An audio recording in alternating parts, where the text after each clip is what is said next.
A very good evening and welcome to Primetime News on TV1 for the Newsfirst team. I'm Martin Satyanesan. Let's start off with a look at your headlines for this evening.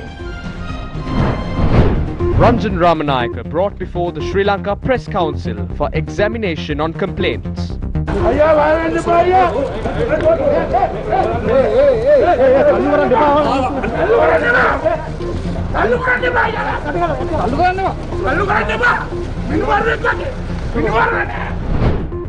Sugar scam cost the state a total of 15 billion rupees in tax revenue. A portion or the amount in full benefited a limited number of individuals. Ministry of Finance reveals before the Committee on Public Accounts. Report of the Presidential Commission probing political victimization tabled in Parliament. Multitude of factions go to courts, urging the recommendations to be made void.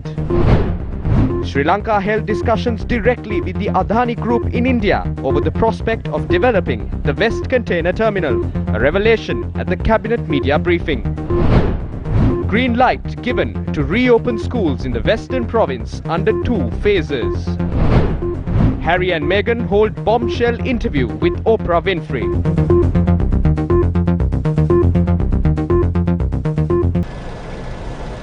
Ranjan Ramanayake appeared before the Sri Lanka Press Council in connection to 3 complaints filed by him against defamatory news articles published on him by a newspaper. Ramanayake was brought to the Sri Lanka Press Council under tight security by prison officers.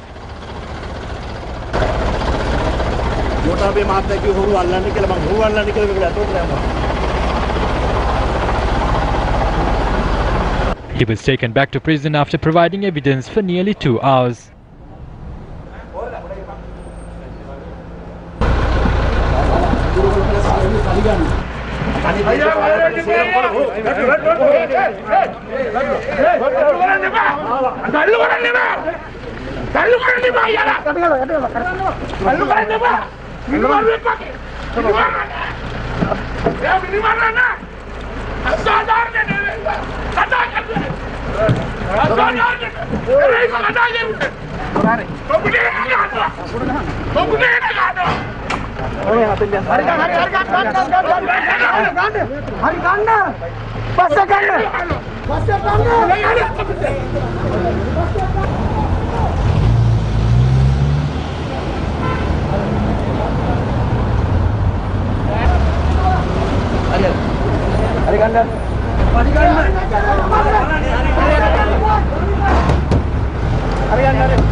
Meanwhile, an investigation has been launched into a selfie captured by parliamentarian Harshana Rajakaruna with Ranjan Ramanayake while visiting him in prison. We have launched a preliminary investigation into this. The jailer who allowed the visitor must be responsible for this. Therefore, he has been interdicted from his services. We will take relevant action concerning this inmate under the prison's ordinance. We have informed the 2 relevant ministers on this matter. We expect them to convey this message to the Speaker.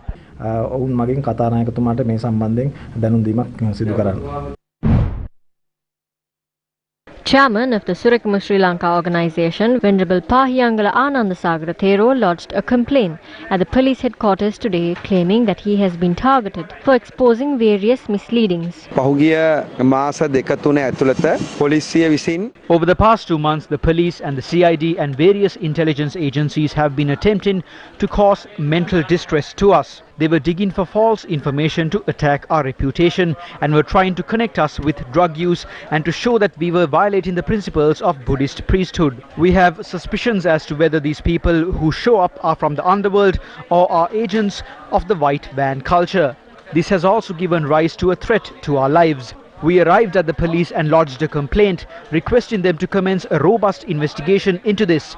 We appeal from the President and the government to intelligently heed our issues in a civilized manner and provide us with solutions. We would like to clearly state that even if they kill us, another group will take our place and continue this fight forward. Meanwhile, the Free Women Movement convened a media briefing to comment on the attack of their members at a protest on International Women's Day yesterday. As the Free Women Movement, we vehemently condemn this attack. In his message to mark International Women's Day, the Prime Minister ability to stabilize interest rates and the value of the rupee. During President Mahindanada's tenure, we did so for 9 years. Therefore, we possess a thorough understanding of how it should be done. Many concluded that Sri Lanka would not achieve any sort of growth this year. I will responsibly state, we will achieve a growth rate of 3.5% in the first quarter alone. It has now been forecast that we would achieve a massive growth rate of 20% in the second quarter. අපිට ලබා ගන්න පුළුවන් කියන එක තමයි දැන් පුරවකථනය කරලා තිබෙන්නේ. අජිත් නිවාර කබ්‍රාල් මහත්මයා එළියට ගියා නැත්නම් එතුමා දැන් කිව්වට වඩා වෙනස් හාත්පසින්ම වෙනස් දෙයක් තමයි Financial Times පත්තරේ තියෙන්නේ 23 වෙනිදා. Ajit Niwad Kabral left the chamber, but the Financial Times newspaper has published an article on the 23rd of February which is in stark contrast to what he said. It notes that the US dollar against the rupee would hit 200 rupees in May. That is going to happen at a time imports have been temporarily halted. We will have to recommence that someday. Then it will crash further. We will require 2.3 billion US dollars in the near future. When that is financed through a bilateral agreement of 2 billion US dollars with China, we will have to cede power of another part in the country in the near future. We are going to fall into another debt trap. The Foreign Secretary has issued a statement saying that 21 countries have supported Sri Lanka at the UN Human Rights Council. However, not a single Western nation has supported us. We cannot develop our economy without the support of Western nations. We maintain close ties with nations such as Eritrea. This is the nation which has not held an election since 1993. During the discussion with the Village program, the President claimed that he has passed and that he has a PhD, and this was his second PhD. If he is to develop the nation, he should learn the ABCs of human rights. There should be a level of respect that should be placed on a statement made by a leader of a nation.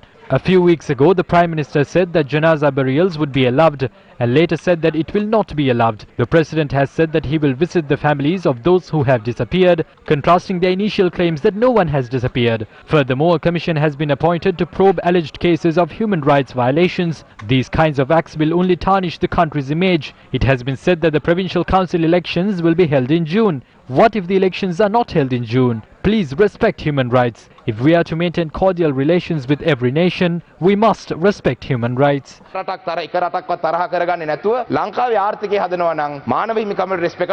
still not too late. Reports of two presidential commissions of inquiry were tabled in Parliament today.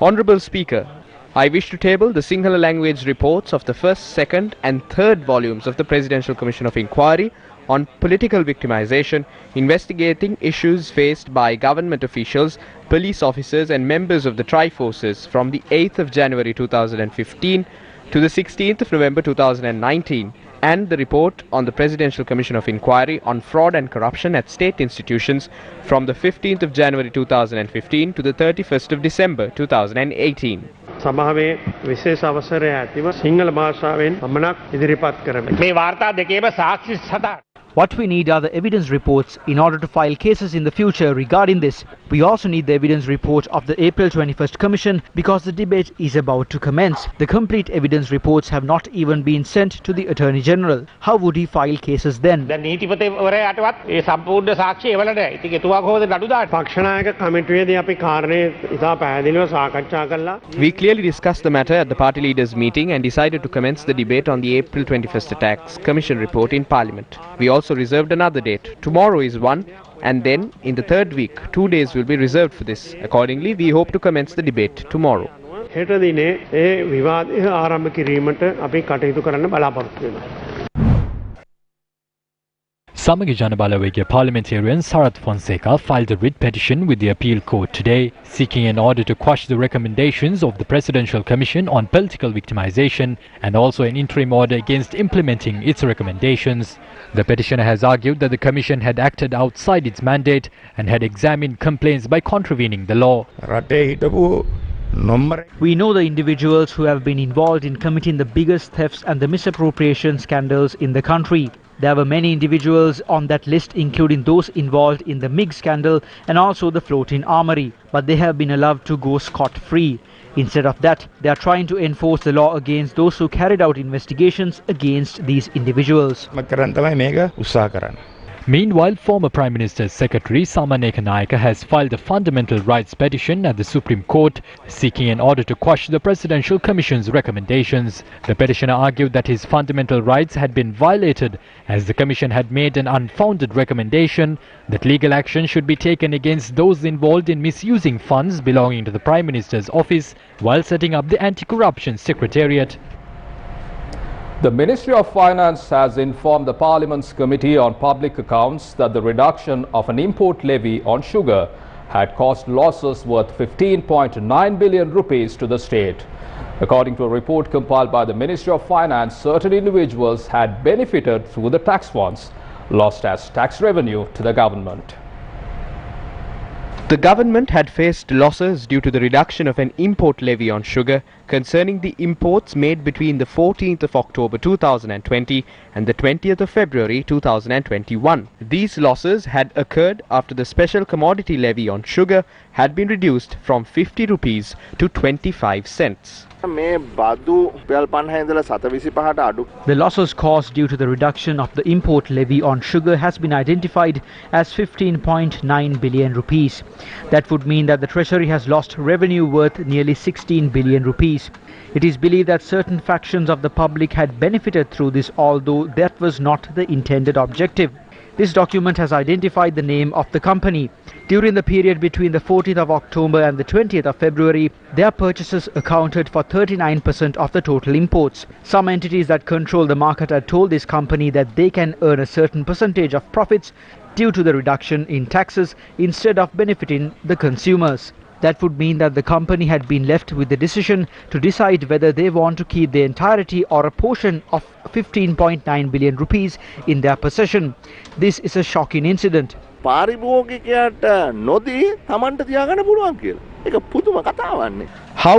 the relevant company earn profits using the tax revenue lost by the government? This chart shows the quantities of sugar that had been imported to the country in 2020. The reduction in the import levy had taken place in October, but they had imported a large quantity of sugar the month before the reduction had taken place. This leaves us with a reasonable question on why large amounts of sugar had been imported before the tax reduction had taken place. Details on the quantity of sugar that had been imported during those 4 months have been given to us. The first company accounted for 39.2% of the imports. The other 6 companies had accounted for 45% of the imports. This means that there are 7 companies that had imported 85% of the total stocks. One company that had stocked sugar in the bonded warehouse cleared their stocks under the import levy of 25 cents and then sold them at a higher cost. But the other companies had to clear their stocks under the levy of 50 rupees and sell them at a lower rate. Therefore, there is a clear confusion here. The Committee on Public Accounts will address this very soon. A dose of Oxford AstraZeneca vaccine manufactured under the brand name Covishield in India has been priced at $5. This translates to roughly 1,000 rupees a dose. As such, the government will be able to purchase 15 million vaccines if it recovers the losses worth 15 billion rupees caused due to the reduction in the import levy on sugar. Aren't certain individuals lining their pockets using the funds that must ideally benefit the people of this country? Shouldn't a plan be prepared to recover the losses faced due to these improper moves?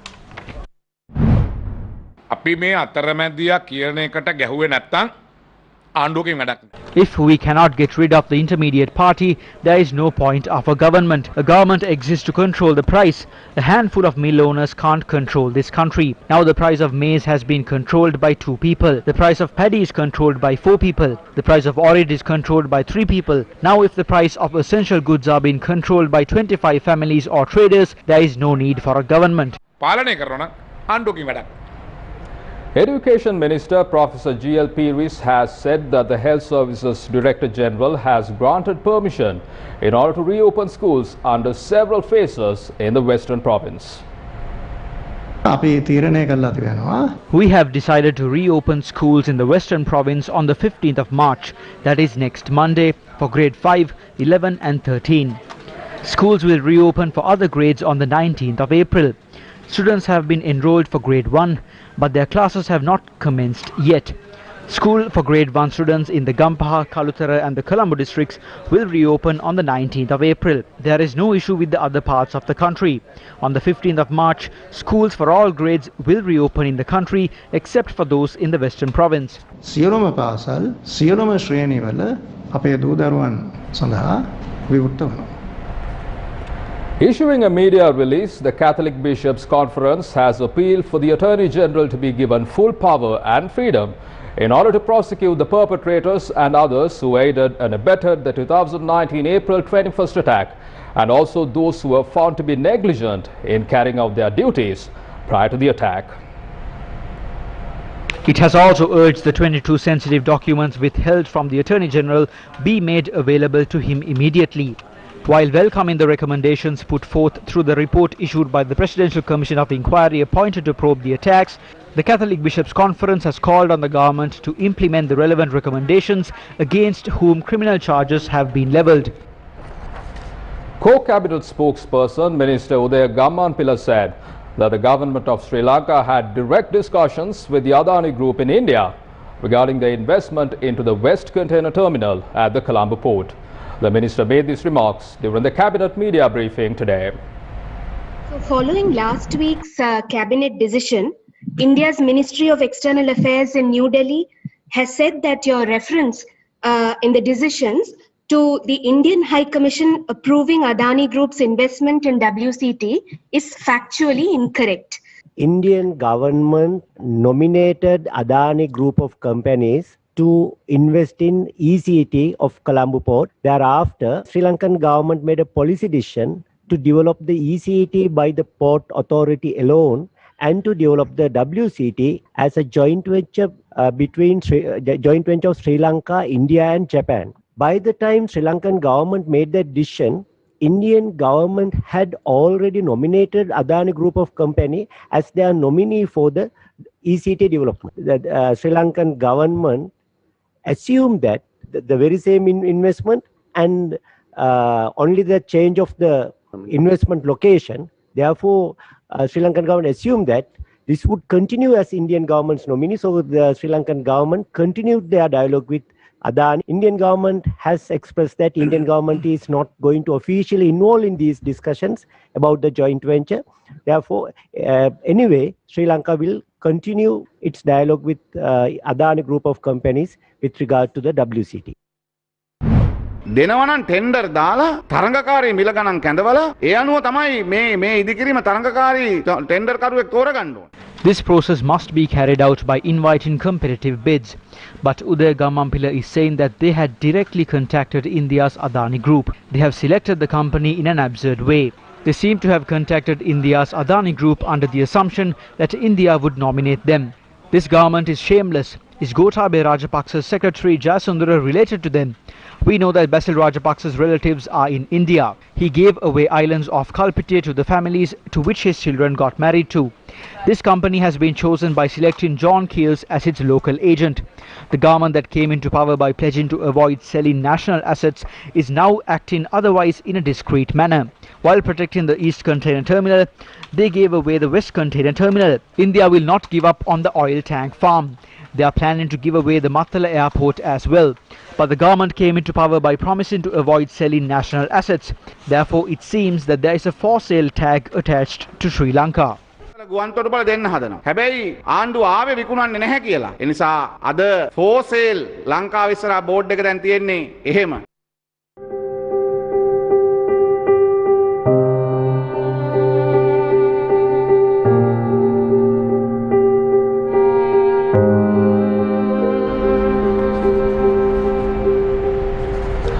That was the magnificent manner in which two tuskers named Mangala and Revatha entered a forest in Kakirava 3 months ago.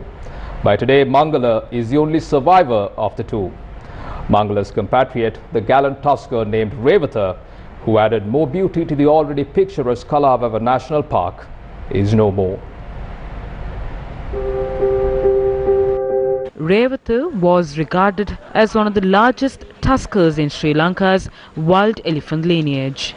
Rewatha, who spread his grandeur across the Kalawewa and the Balaluwewa forests, lost his life in an untimely manner after being electrocuted.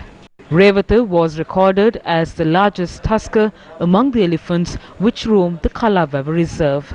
The magnificent beast paid with its life when it was electrocuted by an electric fence erected around an illegal cultivation within the Kalawewa Forest Reserve.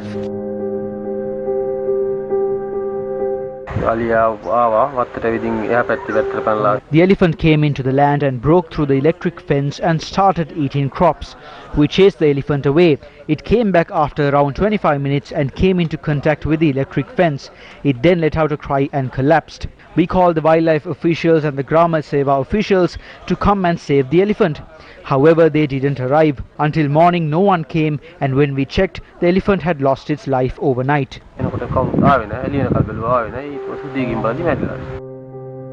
The post-mortem of Rewatha the elephant, which died in the Aluthgamage area in Kakirawa, Anuradhapura, was conducted by the Pandulagama veterinary officer Chandana Jayasinghe.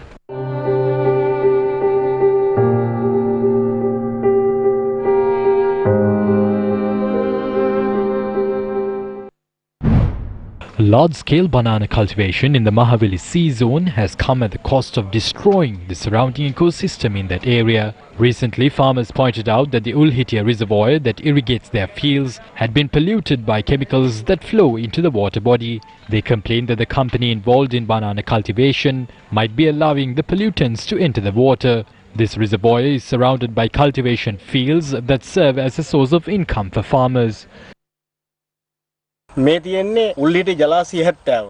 The Ulhitia reservoir is right behind me. This area was once a reserve. All these lands have been leased out to companies. They have launched a drinking water project centered around the reservoir to supply water to 5,000 families. But the water that the people will consume is mixed with chemicals. A layer of oil can be seen floating atop the water. Its substance has not been identified as of yet. These lands have been given away to companies by chasing the people away. They have left us helpless and at the mercy of these companies. When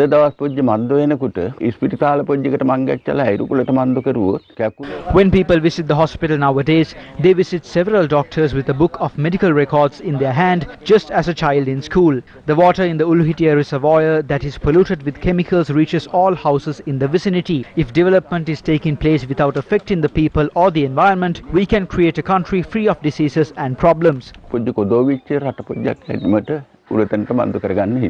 According to the Census and Statistics Department, 673,692 metric tons of harvest had been reaped through banana cultivations that spanned across 44,621 acres in 2019. Massive expanses of lands are owned by multinational companies, especially those of other forests that are not categorized as protected reserves. The proposed managed elephant reserve in Hambantota, the Gilimale Reserve and the Kiribati Mountain are among the other forest lands.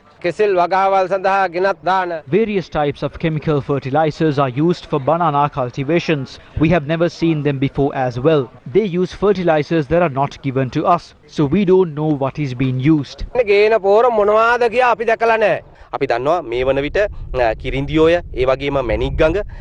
know that the Dole company has acquired large expanses of land, including those surrounding the Manik River, the Lunugambahira National Park and the Lunugambahira Reservoir, to cultivate Cavendish bananas for export purposes. The court has ordered that these lands have been acquired illegally and that they must be returned to the Forest Conservation Department. However, the past and present governments have not implemented this course of action.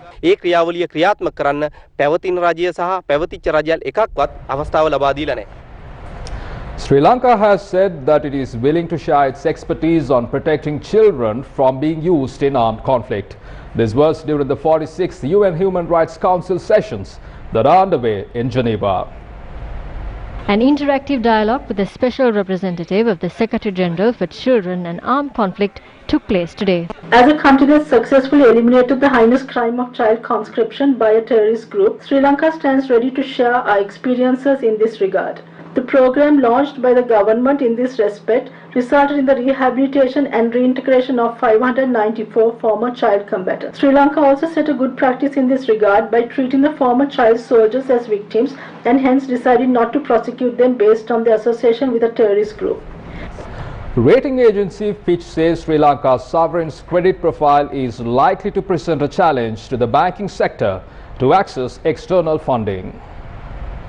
Fitch Ratings says Sri Lankan banks are most likely to face elevated capital and foreign currency liquidity risks due to significant foreign currency exposure in the country. According to the rating agency, the total foreign currency assets of Fitch-rated banks accounted for 20% of the total assets as at the end of the third quarter of last year.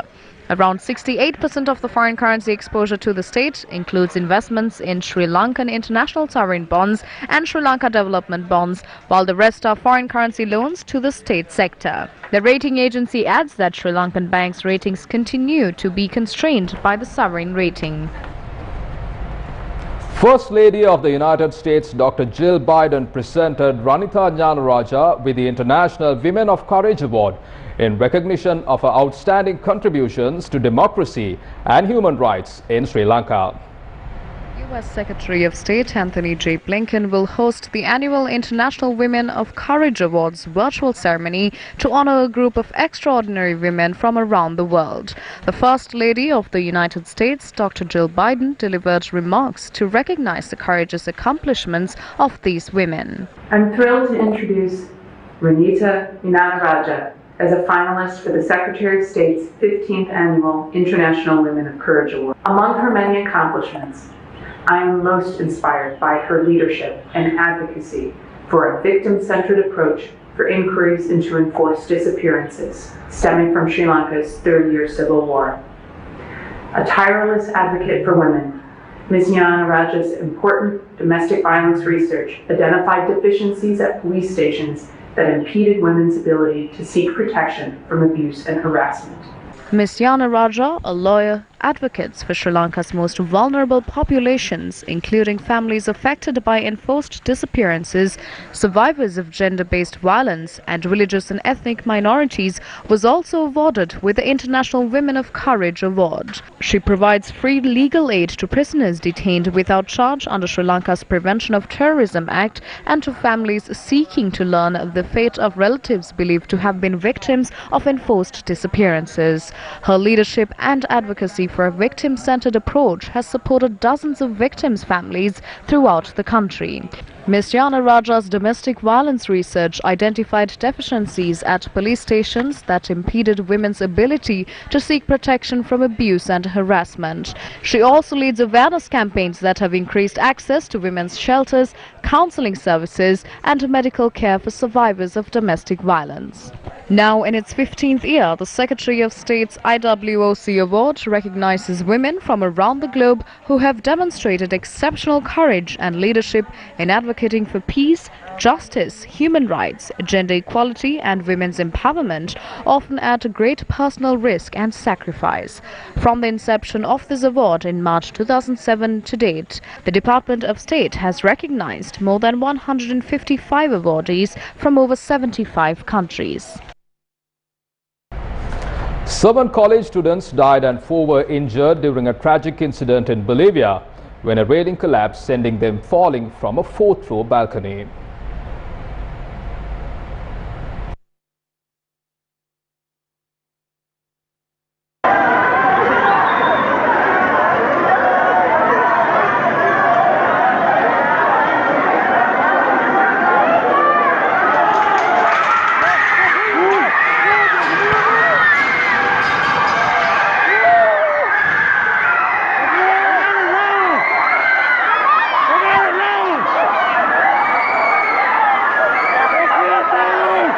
Video of the incident showed a mass of students from the public University of El Alto packed onto the balcony before the railing gave way. The tragedy happened in the university's Financial Sciences building as students attempted to enter a lecture hall for an assembly. Bolivian Police General Commander said the woman seen in the struggle will be questioned as part of the investigation. He also attributed the victims' deaths to multiple trauma.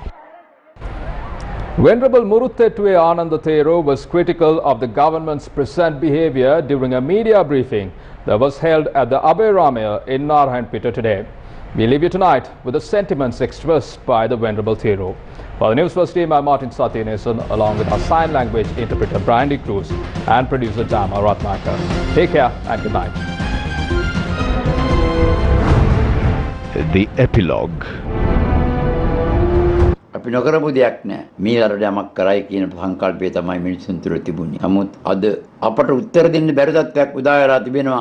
වෛද්‍ය හාස අමාත්‍යසිල්ව මහත්මයා හිටපු ගමන්ම වෙනත් අමාත්‍යයන් දාලා තියෙනවා. දාලා තිබෙන්නේ කොහාටද? පුන්නක් කුදිය කරන්න. සත්වාහාර පිළිබඳව දෙපාර්තමේන්තුව දාලා තියෙනවා. හිටපු අනිල් ජයසිංහ මහත්මයා හිටිය අධ්‍යක්ෂ ජෙනරාල්. අද එතුමා තනකොළ කපන්න දාලා තිබෙනවා. තවත් අපට දැන් ආරංචි තවත් හැඩ මෙහෙඩ කරනවා කියලා. මිනිස් වහන උත්තර දෙන්න බෑ ජනාධිපතිනි අපට. ස්වාමීන් වහන්සේලා මැදිහත් වෙන්නේ මේ වාගේ ආණ්ඩුවක් කේන්දද කියලා අහනවා. අගමැතිතුමාට කිව්වාම එතුමා කිසි උත්තරයක් දෙන්නේ නැහැ. එතුමා නිරුත්තරයි. කේලම් කිව්වා මිනිහෙක්ම පවුදා මාරු කරලා කියලා අපිට ඇති වෙලා තිබෙන්නේ. මහ ජනතාවත් එක්ක අපට සිද්ධ වෙන කොයි මොහොතකාරී මහා කැරල්ලකට යන්න සිද්ධ වෙයි කියලා මම විශ්වාස කරනවා. මොකද්ද මේ විහිළුව? මේ හරි මිනිහෙක් නෑ මේ කියන්නේ. සෞඛ්‍ය ලේකම් කියලා මිනිස්සේ පප් කරගෙන ඉන්නවා. දොර වහගෙන අතුරු වෙලා ඉන්නවා. කතා කරන්න පුළුවන් ගමක් නෑ. මේවත් මේ රටේ පාලනය කියලා කියන්නේ. ඉතින් මේවට පිළියම් උපදෙස් දෙන්නවත් මිනිහෙක් නැත්නම් ජනාධිපතිතුමා ළඟ කොහොමද එතුමා මේ වැඩ කරගෙන යන්නේ? මහින්ද රාජපක්ෂ ජනාධිපති අගමැතිතුමනි ඔබතුමාගේ සහෝදර ජනාධිපති එතුමා ජනාධිපතිත්වයෙන් කරගෙන යන්න අපි අග්‍රාමාත්‍යවරයා ධර්මයෙන් ඔබතුමා ජනතාව ඕනෑපෑමට කරන්න කියලා අපි ඉල්ලීමක් කරනවා එතුමාගෙන් අපි කරා. නැත්නම් මේ ආණ්ඩුව ගෙනියන්න බෑ මේ විදියට. ජනතා අප්‍රසාදෙ එන්න වැඩි වෙනවා. බුදුහාමුදුරෝ දේශනා කළා කිසා ගෝතමියට නොමලගේකින් අබපිඩක් හොයාගෙන ඉන්නේ කියලා. දැන් අපටත් කියන්නලා තියෙනවා මේ ආණ්ඩුවට කලකිරිච්ච නෙවෙයි කෙනෙක් හොයලා ගෑද්දෙන්නේ කියලා. කලකිරිලා The Epilogue.